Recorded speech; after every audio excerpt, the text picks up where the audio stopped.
Before we get started today, I just want to say thanks to Andrew Fitzgerald again for covering for me last week. We're in our fourth week of a series called Incredible Women. I was really hopeful today I could stand before you and tell you I had delivered my kidney stone, but I haven't. And so I'm still holding on. And I feel like this last week I've been having a baby. Because everyone's like, have you had him yet? Have you had him yet? I'm like, no, I wish I would. So I will post his size and everything else. Hopefully the pictures, yes. Hopefully this week. Last Saturday is when it hit me. Last Saturday is youth hunting season. And I was with my daughter, and we were deer hunting. And we were in a little building about the size of this stage.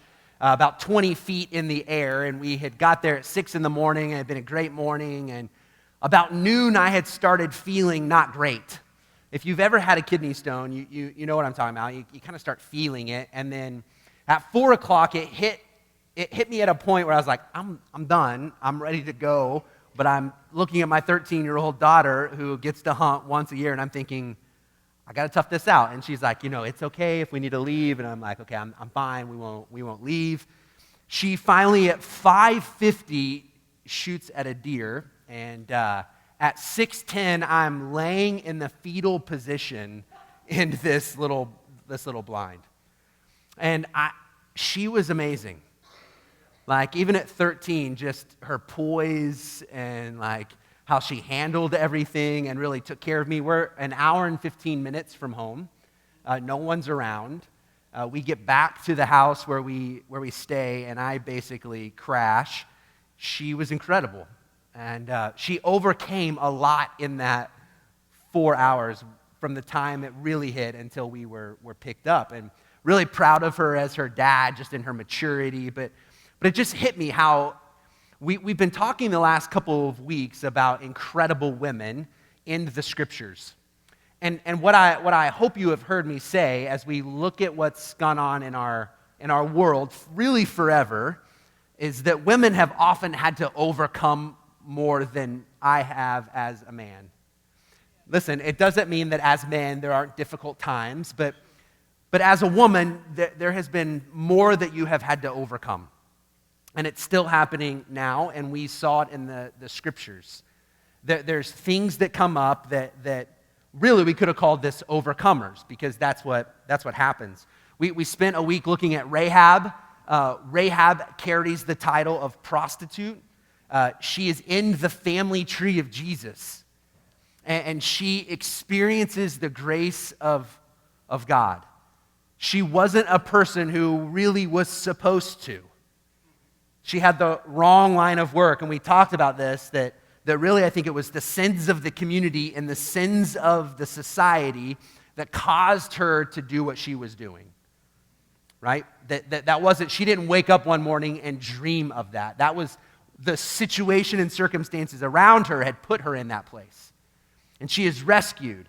And we talked about Ruth for 2 weeks, and we looked at this young girl who's in this family of just loss and grief, and she's from the wrong place, and she too finds herself in a place where she comes to experience the grace of God, and she too is in the lineage of Jesus. Often we see that women in the Scriptures and women now have had to overcome, and so we're going to look at another incredible woman in the New Testament this time. Rahab and Ruth are Old Testament. That's before Jesus is born. Lydia is the woman we're going to look at today. She's around after the birth, death, resurrection of Jesus. It's found in Acts 16. If you don't own a Bible, there's a red Bible around you. You can have that. That's our gift to you. Please take that. It's Acts 16. The page number on there is for that red Bible. We don't have a lot to this story, so I'm going to read it, and then I'm going to pull 4 or 5 things out. I'm going to explain some things about Lydia that we wouldn't know just maybe by reading this and going to kind of look at what she had to overcome. Her story is really different from Rahab and Ruth, but it's also very similar. See, here's what I believe. The desire of Rahab and Ruth and the desire of Lydia is the same desire that you and I have. You may not know that today. You may have been wondering forever, but we have this desire and longing for meaning. We have this longing and desire to connect with the Creator. Many people don't know it. Many people don't understand it. We fill it with other things. But Rahab and Ruth both felt that, and so does Lydia. Acts 16, starting in verse 11. It says this: "From Troas, we put out to sea and sailed straight for Samothrace, and the next day on to Neapolis. From there we traveled to Philippi, a Roman colony and the leading city of the district of Macedonia, and we stayed there several days. On the Sabbath, we went outside the city gate to the river, where we expected to find a place of prayer. We sat down and began to speak to the women who had gathered there. One of those listening was a woman named Lydia, a dealer in purple cloth from the city of Thyatira, who was a worshiper of God. The Lord opened her heart to respond to Paul's message.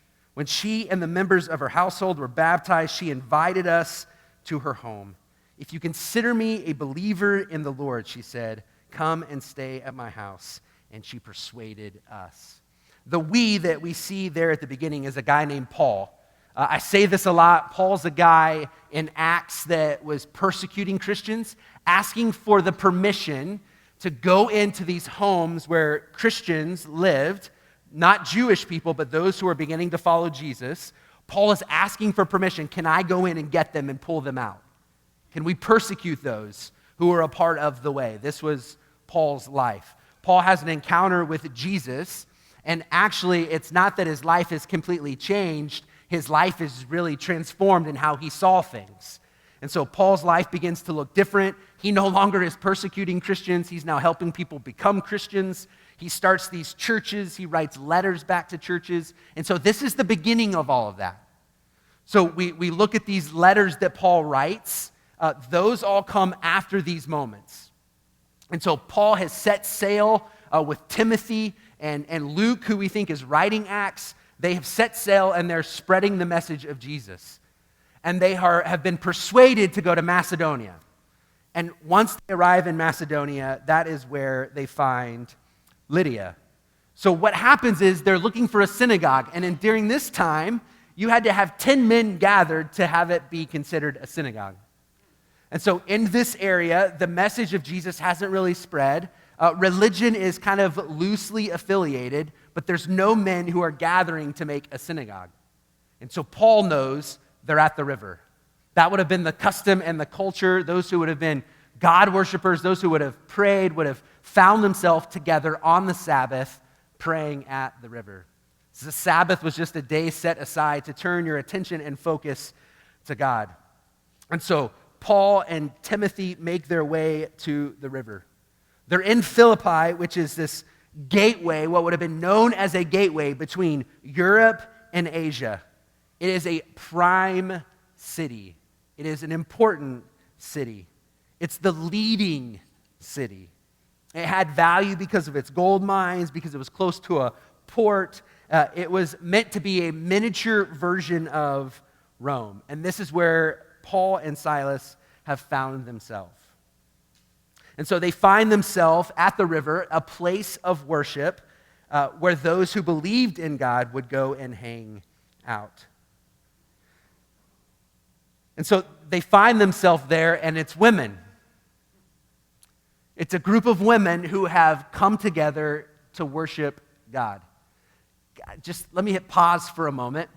I've pastored in 2 churches.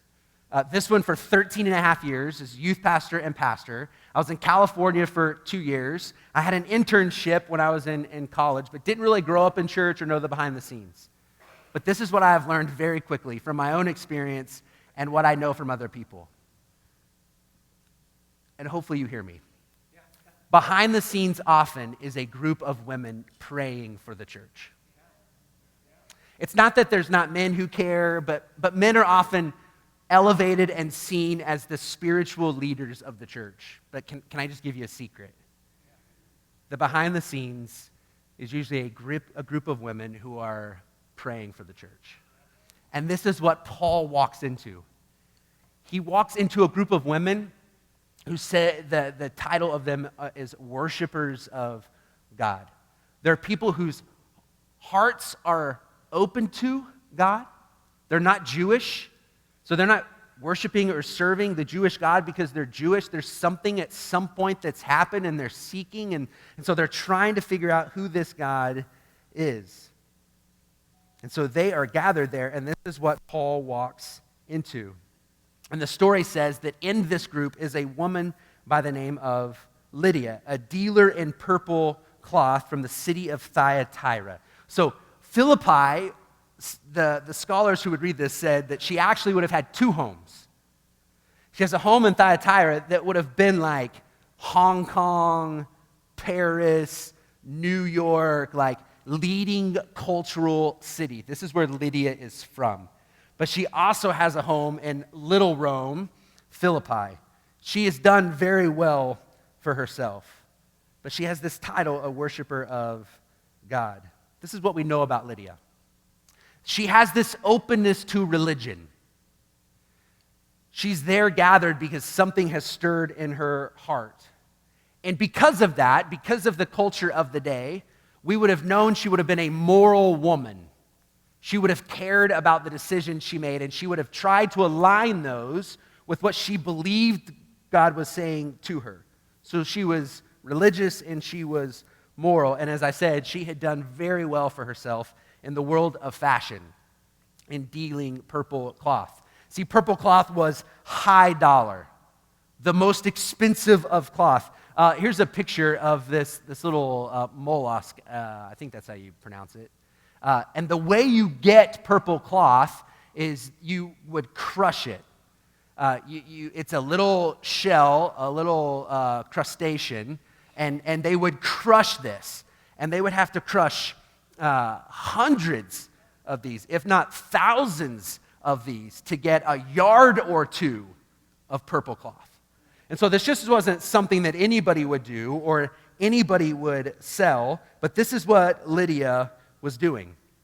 Lydia had been an overcomer of culture and of business. There probably weren't a lot of women who were doing this. Lydia broke through some barriers to get to this point. She was selling a statement of worth and status. Today, it would be Gucci or Prada or Louis Vuitton. You fill in the blank. What is it for you that you see and you assume something about power and wealth? I remember when I went to New York the first time, and I was just out of high school, and I always wanted Oakleys because it said Oakley on it, but I didn't have the money to buy Oakleys. And so in Chinatown in New York City, if you've never been, they spread out these blankets, and then they put all these glasses and Rolex watches on these blankets.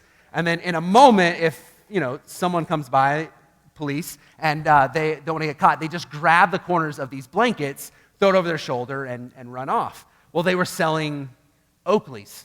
And so I bought a pair of Jokeleys, as we called them then, because of status, simply for a name. And so this is purple cloth in that day. Lydia, who has done very, very well, is distributing an item that a lot of people bought to make themselves feel good about themselves, to feel wealthy. And this is the culture that she is in and where she finds herself. And again, she had to overcome. She broke through some barriers to get where she was. But I think that even money and two homes was not satisfying the deepest part of Lydia's heart. And I think that's why Lydia finds herself at the river that day, worshiping God and trying to figure out, okay, I have everything I want. I have everything I need. But God, I think there is more. At some point, she rejected Roman paganism, which would have been what the worship of that day would have been. Lots of gods, worship yourself. That would have been the culture, and somehow she has pushed that aside, and she's longing for something more. And then Paul just happens to show up. And Paul shows up and preaches Jesus. Paul shows up and preaches a message of hope and grace and life, a message that was meant for all people. See, the message of Jesus is for all people at all times, right? The rich, Lydia, needed the message of hope, just like Rahab and Ruth, who find themselves at the bottom. The gospel is for everyone on the spectrum, young, old, Jews, non-Jews. See, a lot of the stories that we read is an invitation to see that the gospel is not for a group of people. That the church is not simply what happens in the church in the United States. The church is global. The good news of Jesus is for every tribe and every tongue and every culture. So the three ladies we've looked at, they're not Jews.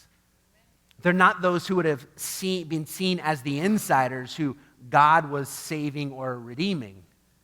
Lydia, a non-Jew, is responding to the message of Jesus. The good news then is the good news now. It's the good news for you. That even with sin and brokenness and we've rebelled against God, there is this hope that we can still have. And the only reason we have that hope is not because we're religious or moral. It's not simply because we show up on Sunday mornings and gather with one another as worshipers of God. The hope is because we believe Jesus does that Jesus is enough, that Jesus' life and death and resurrection is what gives us hope. And so this is what Paul is speaking about. And the message, the scriptures say that Lydia's heart is opened to the message. And what happens in that moment is Lydia moves from one place to another. She moves from being a worshiper of God who comes and is trying to figure out who God is and gathers with a group of people to someone who is a believer in the Lord, someone whose heart is completely devoted. So a couple things I want to pull out for us this morning. This, number one, I think this is some of your stories. That you have the story of Lydia. We've looked at Ruth and we've looked at Rahab, and maybe there's been some difficult things in your life and your faith has come out of those things. But maybe you're on the other side. Maybe things for the most part, not that you haven't had difficult times, but for the most part, your life has gone pretty well. You've grown up in church. You've seen yourself as a worshiper of God your whole life. You've morally pretty much done what you think you're supposed to do, and you find yourself in the place of Lydia, or you did, and at some point you realized that there was more. That the gospel and the good news of Jesus wasn't simply about something you knew about or you heard other people talk about, or that you came in and you heard scripture read about, but it was something that actually entered into every fiber of your life. That it goes into your heart and your mind and your soul, and that it begins to impact everything else. This is the story of Lydia, and I think it's the story. Some of you would raise your hand and say, that was my story. I grew up in church. It was just church, and then at some point, my heart was open, and God began to speak to me. Or maybe that's where you find yourself now. Maybe church has been that thing that you come to. It's good. There's nothing wrong with that. Please hear me. But maybe there is just this openness that God is wanting for you. For you to begin to say, all right, I think there is more. We can easily become bystanders in the church. Last night, we had some girls spend the night. My daughter, who's 13, had a few friends in our house last night. I had 7 teenage girls. And then my wife got invited to go to a concert. And I was like, yeah, that's great. Go to the concert. It'll be so good for you. And so I had 7 teenage girls in my home last night, and they're sitting around eating pizza. And I just said, hey, you guys want to do something? They're like, yeah, what? I said, let's go TP. You want to go TP? And I said, look, I'm not pastor right now. I'm dad, all right? I'm functioning as this is dad speaking. And so I was surprised that most of the girls had never done this before. And so we go to Dollar General and we buy toilet paper. And what any good youth group girls do, they TP their youth pastor, right? And so we find ourselves at Kristen and Wesley's house. And they're TPing them, and I, for the most part, was a bystander, okay? may have thrown a roll or two, but for the most part, I let them do it. Right? It was fun. I watched. It was fun being with them, but I didn't participate, right? And I think that's how I think that's how we can find ourselves in the church. We applaud when good things happen. We love being together.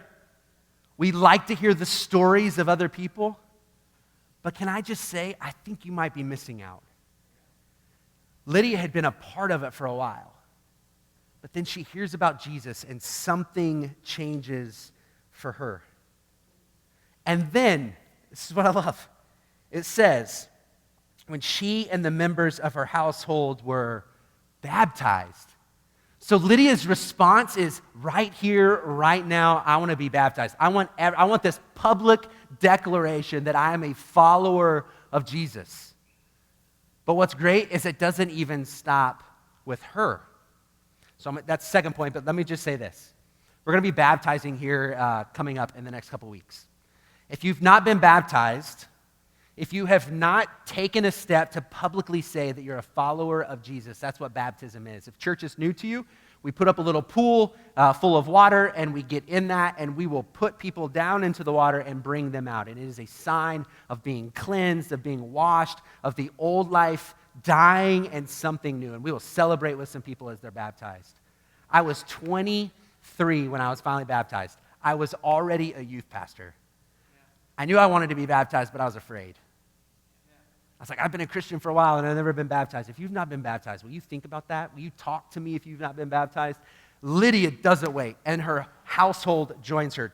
Point number 2, her faith in that moment didn't just impact her life. It had an impact on her family as well. As a dad, I know I have a role to play in the life of my children and my wife. Like, I love that they are beginning to like the things that I like. They love what I love. But most importantly, I want the faith that I have to also be the faith that they have. I want my faith to impact them. And some of you are here today and you're alone. And I know that. Family doesn't come. You are carrying the banner of faith for your family. And I pray for you often. I know it is difficult. I know it is hard. And can I just tell you that you are impacting them whether you know it or not? And so I want to encourage you, continue to pray for them, and I know you do. Whether it's a spouse or your children or siblings, continue to pray.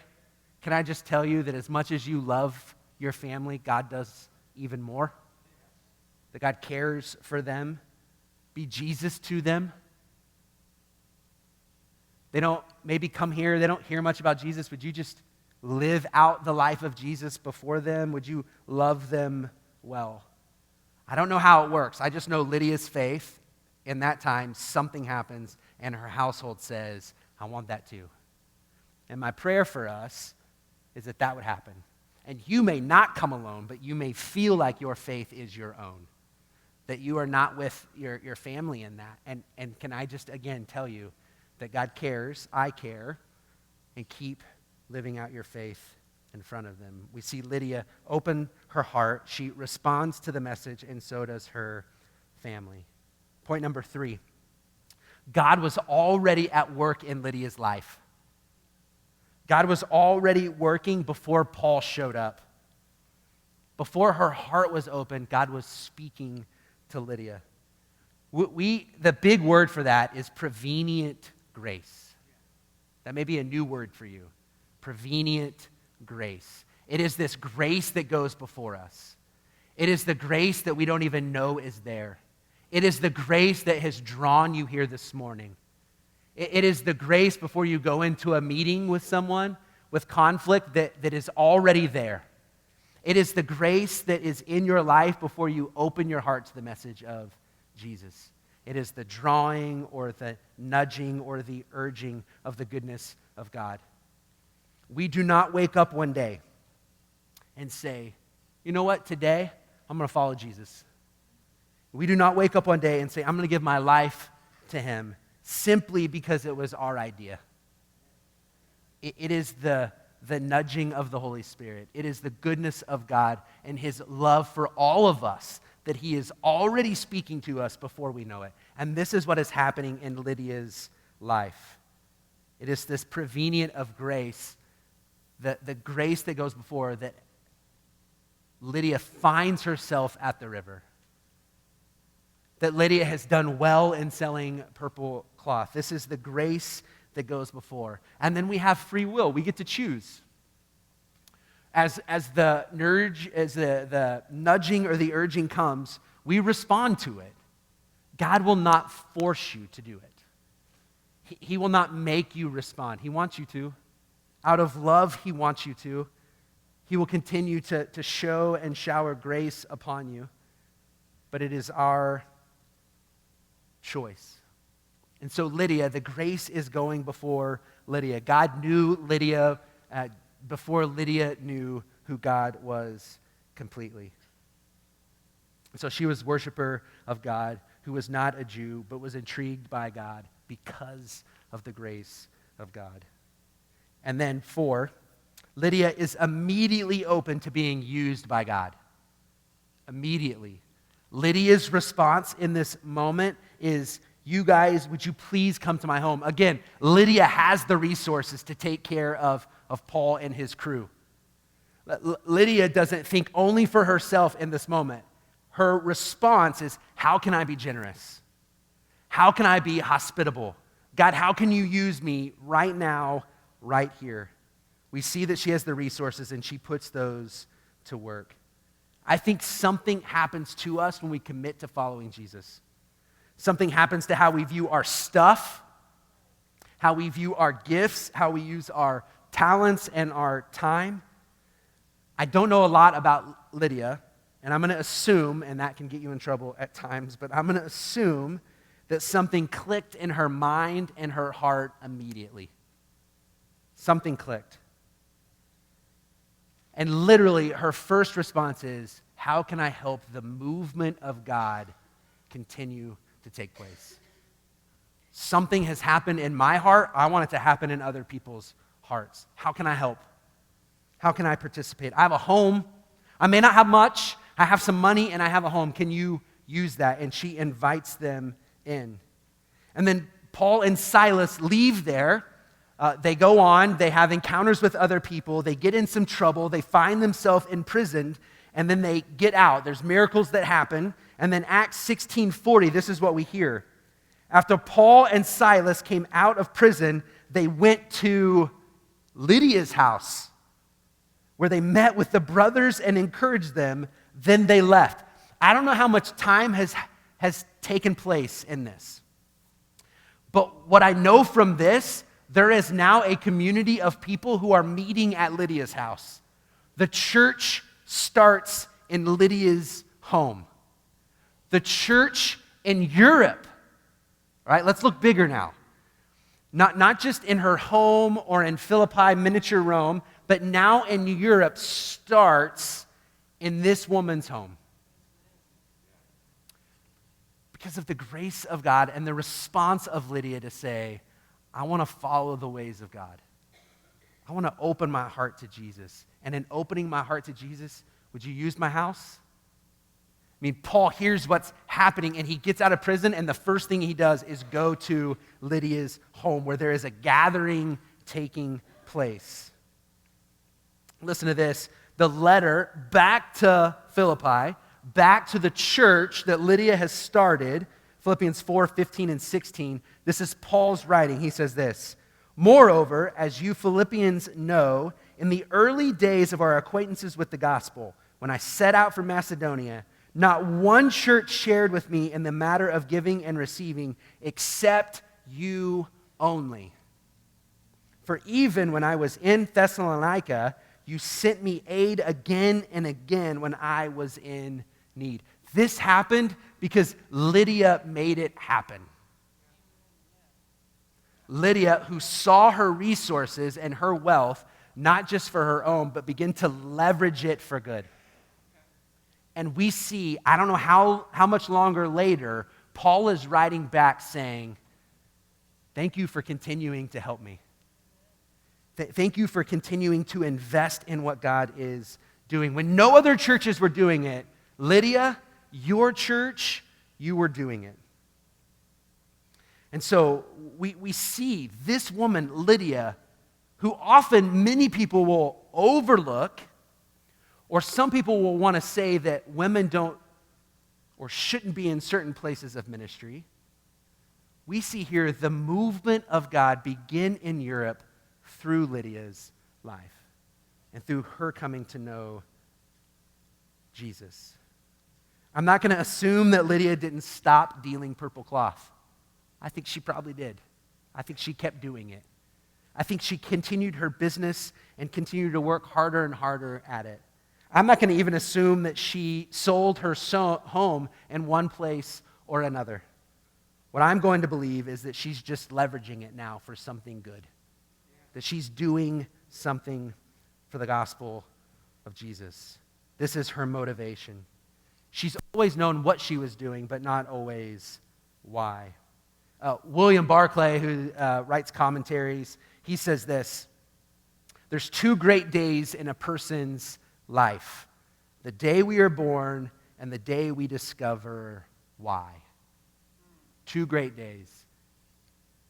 The day you're born and then the day you discover why. I think Lydia on this day discovered the reason why she was born. I have this really quick video I want you to watch. I hope this is encouraging to you as you know what you do.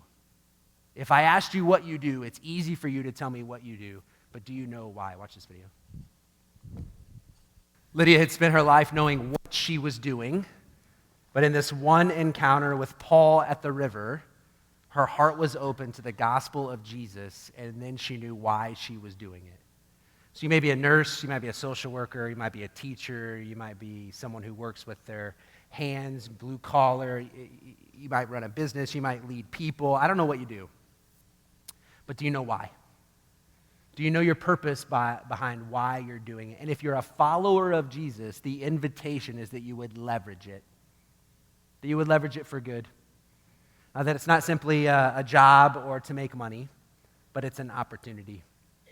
Lydia sees the opportunity to do good, and not only did she make a difference in her household, or in Philippi, or in Europe, but the movement begins to spread, and we're talking about her thousands of years later because of her willingness to open her heart in lots of ways. My hope for you today is that you'll open your heart to God. You'll open it to the grace and the love of who God is, but you might also open it to say, what's my purpose? Two great days, the day you were born and the day you figure out why. Would you stand as we pray with one another?